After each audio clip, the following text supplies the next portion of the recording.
Bir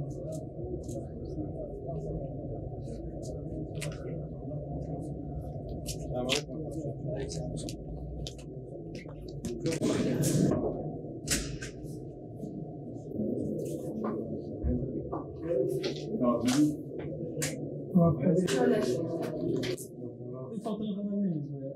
Arkadaşlar buradayız.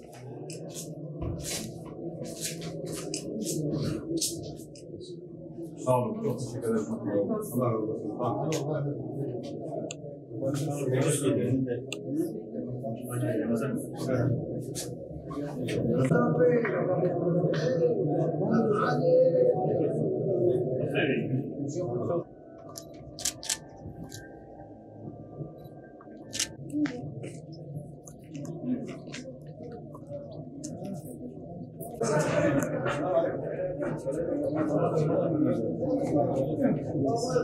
Sağdan. أكبر العالمين محمد الصلوات على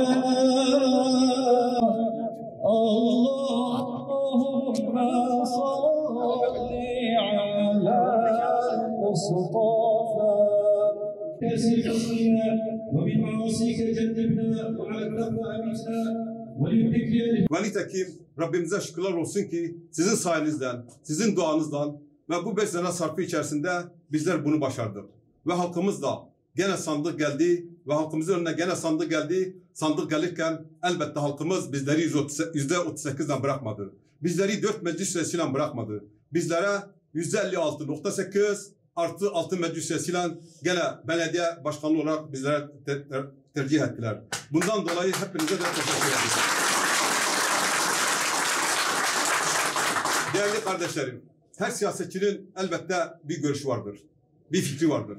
Bizim fikrimiz ve görüşümüz dünya makamı değildir, dünya sevgisi değildir. Ve hatta dünyada mal elde etmek değildir.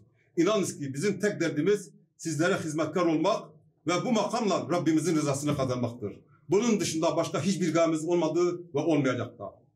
Bir gün burada özellikle şunu söylemek istiyorum.